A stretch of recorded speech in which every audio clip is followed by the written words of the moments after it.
Hi, this is Paul. What you see here are two clips. One from a conversation I just did with Ross Bird. And Ross has a really interesting story. Now, he's substacking, and we talked a lot about Substack, but he also told me about his surf camp. And it was really cool because basically his surf camp has turned into sort of, with him and his staff, kind of an intentional Christian community. But then obviously with the students that come through, it's just really cool. And it reminded me of a conversation I had with Alan, also known as the Quarter Citizen, who also, for him, camp was a big part of his formation. And that continues to make me think about the ongoing, what I'm always thinking about in terms of church. And I was thinking about Marcia McLuhan's sort of four laws of media, about how things are disrupted, but they're not totally disrupted. And there's a lot of that. So I'm just going to include those two clips. First will be Ross Bird's story about surf camp. And then the second one, Alan's story about how his experience with summer camp sort of made him and changed his life. I mean, you still have the surf camp. Yeah. So the surf camp is, I guess you'd say, how we make a living, but it's Well, tell only me 3 about months out of the that. year. Tell me about that search camp, that surf camp. That sounds really interesting.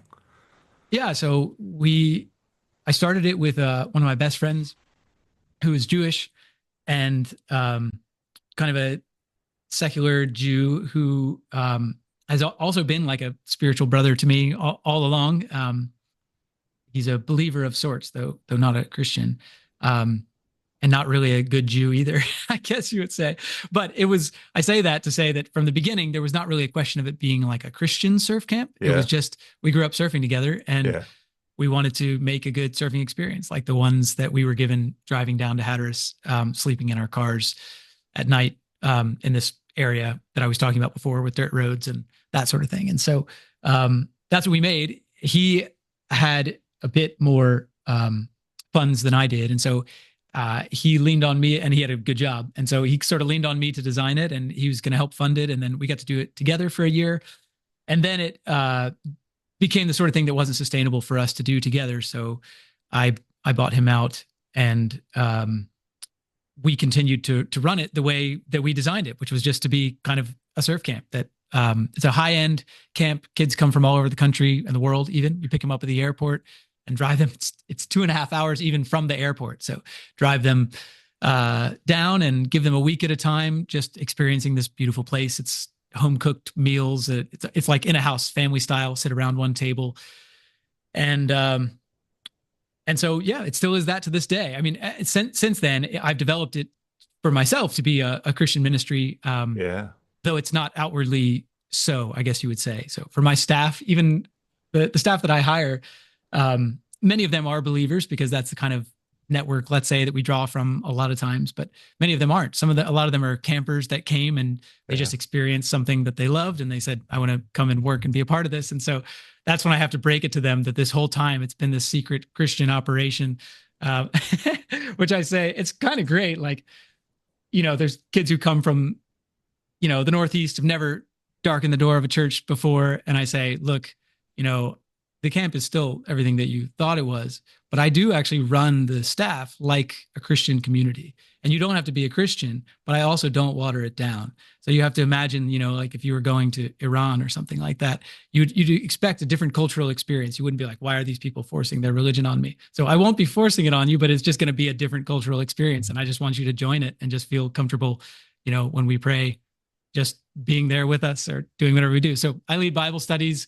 We pray for the kids every morning. It's become, over the years, though it wasn't quite at first, a pretty serious discipleship program for, the 20-somethings that we hire. And they've become some of our best friends and they grow up to, because now we've been doing it for so long, this will be our 20th summer, to have families and kids of their own. Sometimes they marry each other. And many of them become Christians, just working with us in the summers, and some of them don't, and that's fine too. But anyway, so in the long run, it has just become a somewhat straightforward Christian ministry, but also not at all straightforward. So that's surf camp. One cool thing I guess I'll add is that because I was talking to Jordan Hall about this sort of thing, which you might have seen, is that the cool thing about the tradition of summer camps in the U.S. is that it's this place where you can still basically create and rule your own village with its own culture that is completely set apart from everything around it. And that's probably been, I think, the coolest thing that's kept us doing it through the years is you have these kids for a week and, we take away their cell phones and they're just stuck at the breakfast, lunch, and dinner table with us. And then fearful moments in the ocean where they didn't know what they were getting themselves into when they signed up for surf camp because the ocean's pretty scary. And so they go from, I don't know, the somewhat intimidating having to be face to face with other human beings for a whole week, asking them, about their lives and asking us about ours, and then sharing these experiences in the ocean with us. And by the time they go home, they're just so wide-eyed and shocked that life could look like that for a week that most of the time they say it's the best week I've ever had in my life. And part of it, I think, is due to, just being able to create this microcosm, which is very hard to do given our technologies, but also just given the shape of life even before those new technologies. So that's a cool thing about summer camps. This is for later in the story, but one part of my life that in my younger years, I went to a summer camp that was 7 weeks long in Maine. So it was a sleepaway summer camp. And I think that the reason I wanted to bring that up was that camp was, it's now over 100 years old. And as far as imputing like a sense that values and spirit can come into a place and can come over a place, that was very educational in terms of teaching me those things, especially when I went when I was 11. I was a camper there when I was 11 to when I was 15. And then I was a counselor there for 4 more years on top of that. So when I was little, you really don't know what that you mean. You're just like, this is the place. This is how you act at the place. You wear a uniform with all the other kids. There's a single spirit. We have a big bonfire once a week. We line up at the beginning of the day. They play reveille. It's another very Americana place. They play reveille, a lot of very much in the Theodore Roosevelt tradition of sort of military and boarding school culture coming together. That was, I think, in my hometown life, in my home life, I was left to, it was great. There was no problems, but I just to explain, like, there it was sort of do what you want, as long as you're not breaking any of the rules, as long as the teachers aren't calling home, you're sort of left to your own decisions. My dad worked a lot, so it was pretty hands off, and I was like, great. And then at that summer camp, I think when I was younger, it sort of was just accepted. And then as I got older, and especially when I became a counselor, I really, really saw like, oh, this is what's happening. But we'll just go into that now. But it's so funny because I think the easiest way to explain it is once I started working there, I would go, we're a bunch of, you're a bunch of 19, 20-year-old counselors. When you're a kid, you think these people are like immortals walking among That's right. You. They're they're demigods there walking the earth. The guys are young and handsome, and the women are beautiful. It's like, look at these creatures. Oh yeah. Even as and just So you just, I think when I got older, what I realized was, and it was a really good summer camp. And what I realized was when we were at the camp, the 20-year-olds, the 19-year-olds, the 24-year-olds, people running the camp acted really, really well, really actually embodied a spirit and really cared a lot and walked around all day without their phones on them for the most part. Even counselors there were a decent number of counselors for labor shortages that were hired from overseas. And even they, by the couple weeks in, were pretty like, these are the traditions. We wake up this time, we go. And this is a summer camp where you work a lot. You're probably pulling down a 14-hour day where you're not hard manual labor, but you're teaching tennis, you're with the kids. And by the end of it, everyone's sort of on the same page. You learn to like be around the kids without like constantly feeling like you need to nanny the kids. You can kind of talk to them. But the point here is, so when you're there, you're like, yes, you even sleep in the cabin with the kids. So you're around the kids so often. But somehow you're like, yeah, that's just the life, you know, and you're able to talk to the other counselors, but you watch your language. You don't talk about anything inappropriate. Like people take it very seriously. The ironic thing I saw was that's a good inroad for sort of the spirit. Once you left the campus, all rules were off. All the like, even people who would never curse in front of the kids, who would just, if you did anything wrong, they'd pull you aside by the scruff of your neck and they'd tell you, you don't act that way around the kids. You don't do this. And then you'd see them leave the campus and it was just like, you know, no rules, you know, just like whatever. And as long as you're there in the morning for flag raising with, you know, you're cogent and you're standing up, hey, you did your thing. That's kind of it. And now you're back. So there's no one's gonna ask you what you did when you were off campus. And that's when I realized, because, you know, I was in college at the time. So it just, you started to see this thing because I'm like, okay, when we're off the campus, you act just like any other college kid I know. And most of these college kids I wouldn't trust to watch my house plants. I don't, you know, like I don't have a problem with them, but I'm like, yeah, I'd leave my cat to its own devices rather than have you coming around. You know, like I don't want you to, you know, and then, but the second you get back onto the campus, it's just, you know, obviously no one's perfect. You know, there are definitely some times where like some stories, legends of bad behavior and whatnot, but for the most part, I was shockingly, everyone cared, everyone kept the traditions. I mean, there were days off. You had one day off a week, 7 days you worked, or 6 days you worked, one day off. And there were days where I would come back from my day off to watch a soccer tournament that was happening on campus. Like I would go out of my way to come back to the campus because I'm like, yeah, sure, I could go out and get a lunch or catch a movie or whatever. But I'm part of the community. I want to watch the tournament. I want to see how the 15-year-olds do against the other camp's 15-year-olds.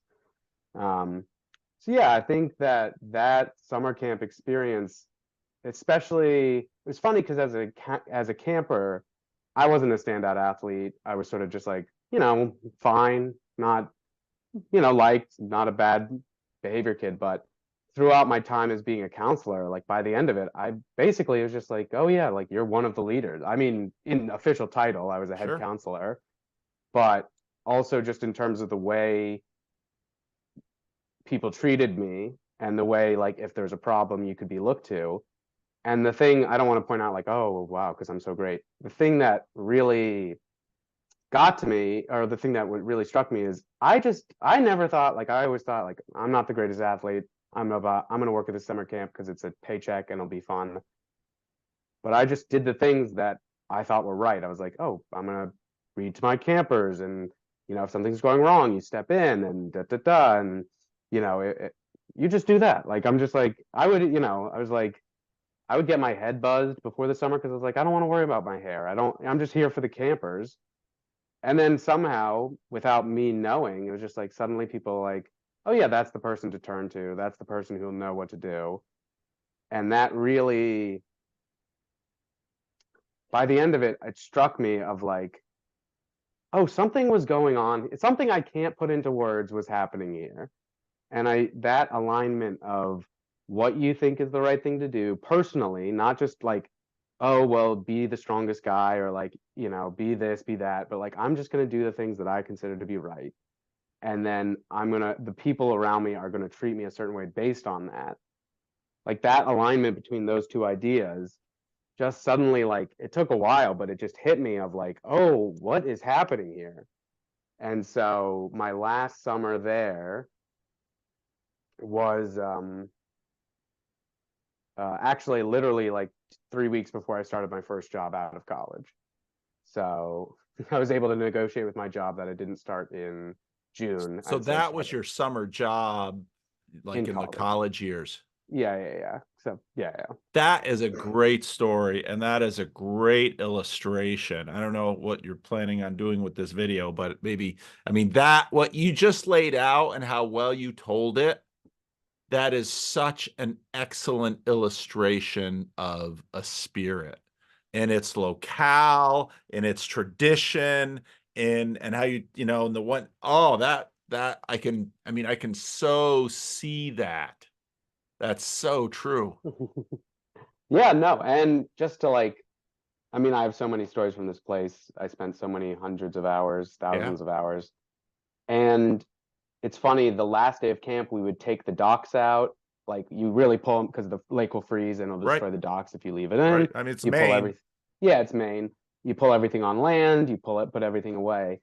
And I remember because I did that, yeah, 3 4 years of doing that. And I remember that's the last night. Then you have steak and lobster. They treat you to a really nice dinner because all the kids are gone. And it's funny when the last camper leaves, it's sort of a joke, but it's sort of not. Everyone just starts partying because it's like the kids are gone, like we can do whatever, like it's over, like and like you wave to the last kid. When they leave the campus, you wait, take a breath, and then you play the explicit music. As of course, one counselor has explicit music that he's playing on the speaker, and like blah blah blah, and like we're partying, nothing crazy, but everyone's like, yeah, now it's adult time. But you pull everything down, and just barely maybe 24 hours ago you were celebrating that all the kids are gone, and now it's young adult time or whatever, college kid time. And then like the spirit of the place when you look at it, and all this stuff has been taken down, and the goals for the soccer have been put away, and I'm like, and the flag that's on the flagpole is gone. I just was like, I have no belonging here. I need to get away from this place. Not like intensely, but it's just like what are these buildings? Like, what do they mean? Like, Yes. there's even the sacred space. We have the whole hill where they have the bonfire and the hill stacked. We have these things called ghost rocks where you put your name on a rock and put it on the hill. So we have hundreds, thousands, probably thousands of rocks on this hill that have been painted. But even the Ghost Rock Hill, like it's like that's just a bunch of rubble that you put on a hill. It's tradition. And yeah, of course, during the year, it's so you look for your old ghost rocks. I could, you'd still find your ones from when you made when you were 11 years old, and yeah. But then when you like that last day, it's so gut wrenching of like, yeah, this is just a place, this is just a field that will be sold one day, Yeah. And I don't say that to be like, oh, whoa, but like it's like it's Isaiah 40. I mean, where the flowers of the field, where the grass of the field and the grass withers and the flowers fall and places remembered no more. I mean, it's tremendously biblical. Yeah. Yeah. No, it is. So it's such and you see the plaques all over we have in the dining hall, there are hundreds, if not thousands of plaques from different competitions. We have sailing relays, tennis, and just kids' names from 1957 are on the wall. And so it's who runs the place? Who owns the place? It was run by a family, and then they sold it, and a trust was set up. So a lot of love and time and attention has been put into this place to keep it running for over 100 years.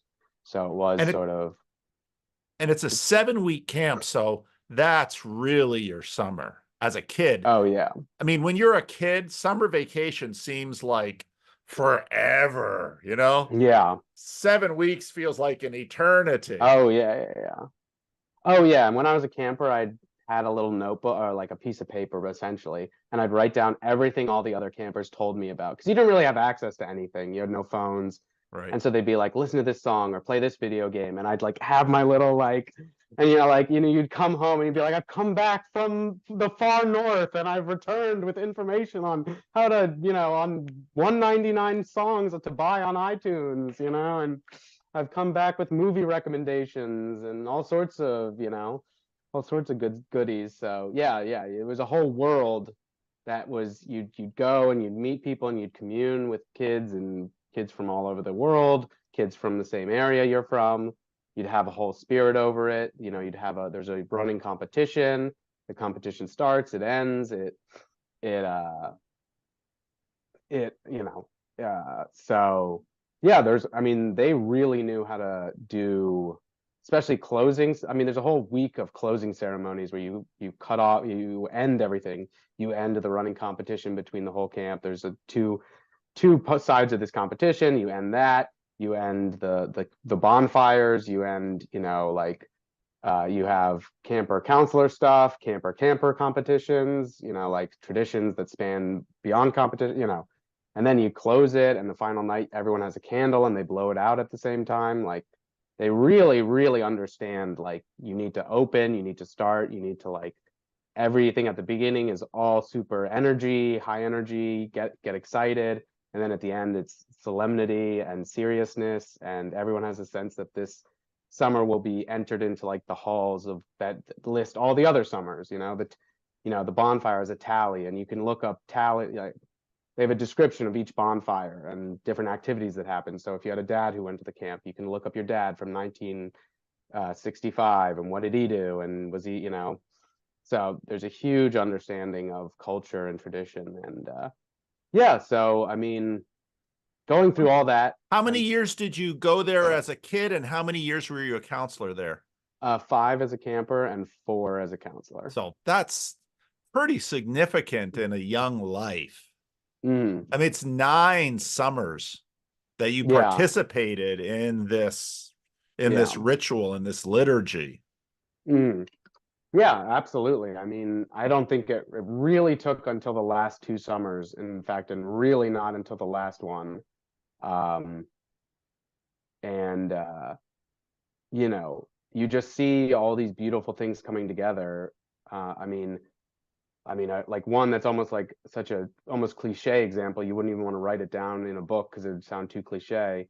My last summer, every summer we do a play called Hiawatha's Departure, which I think is a takeoff of a Wordsworth play, a Wordsworth poem or novel. And my last summer, they asked me like, "Oh, you want to be Hiawatha?" And it's all about Hiawatha giving the chieftain position to his son and going off into the unknown, and then at the end, and then he basically commits suicide.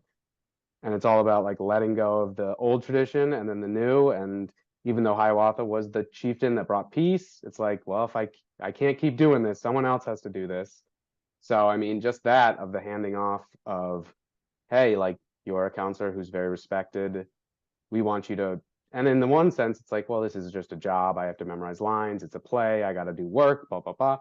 But in another sense, it's so epitomizes. And I'm thinking, half of you, oh, this is for the kids. This is for these kids to watch, or they're watching a play and consuming it. But I'm like, oh no, this is the wisdom of the tradition. It's actually for the counselors. It's for the adults. It's for, Yes. and you realize, oh, and yeah, there's a bunch of stories I could tell you. And it's just so I wanted to bring that up because I think my life in terms of suburban high school was very much, I played a lot of video games, I did some sports, but it was very much do what you want, don't get in trouble, have fun. No one's really going to ask you what'd you get up to, because the answer is going to be really boring. But this summer camp was really, and the fact, and this is one more thing, no one could have made this summer camp the way it is except through tradition. There is no place where they can make you have this summer. Not even I don't care what you say about the board of trustees. I don't care what you say about the original family who owned the camp. Like, I know for a fact that this is brought through the generations, so that when people say we had like a classic summer, this is a classic. Well, what does that mean? What does that? Oh, well, all this fun stuff happened. Well, is it really the fun stuff that mattered? Well, no, it's just, it felt good. It felt right. Oh, the stuff happened the way it was supposed to. All these narratives emerged of the kid who was scared to, go in the water and then swam and, became a great swimmer. The kid who, wanted to lead this thing and start, the kid who started a band, like all these narratives that are encouraged to grow, that have a container that they can happen inside of. No one has any idea. If and me as someone who worked pretty high up, the staff running the camp had their hands full just getting through legal hoops and making sure all the kids were alive and making sure everyone was taken care of. The idea that they're putting the little sprinkle of magic sauce on top of everything, like, don't make me laugh. This is only because everyone knew how to behave. Well, how do you know where's the pattern? Where's the where's the idea? Where does that, who do you point to? Where do you point to? Well, you'd point to a million things. You'd point to the bonfire hill. You'd point to the soccer field. You'd point to the plaques. Well, the plaques are just plaques. Throw them into the fire and burn them. Like there's no magic inside of them. But, all those things taught everyone how to behave, how to conduct themselves, how you act, who you are, all these little heirlooms, all these little, so, and there's so many moments that would come out of that just seemed absolutely magical at the time. But the more you pry them apart, you sort of like, was there, is it really that, you could take it to one person and be like, oh, well, this happened. And they'd be like, yeah, but go on YouTube and you'll see something crazier, go on here and if you don't understand the container and the individual moments won't seem as beautiful because you don't realize, because all those moments come together to create this spirit, but you can't point to the spirit. And now I'm sort of cheating because I'm using corner terminology, but that's sort of why I'm in the corner is I'm sure people, what do you mean spirit, what does that mean, but the spirit of the camp, the spirit of the summer was there. It came this year, so yeah, just that was such a important part of my growing up that I think even when I was 22 in my last summer, even then I really didn't understand what an important role it would play in my life.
Midwestuary 2025, August 22nd through the 24th, in Elmhurst, Illinois. A weekend you won't want to miss, with special guests Cale Zeldin, Paul Vanderklay, Rod Dreher, Elizabeth Oldfield, John Vervaeke, and Jonathan Peugeot. Midwestuary 2025, the Fellowship of the Spirit. Stay tuned for more details. Visit us at midwestuary.com for ongoing updates.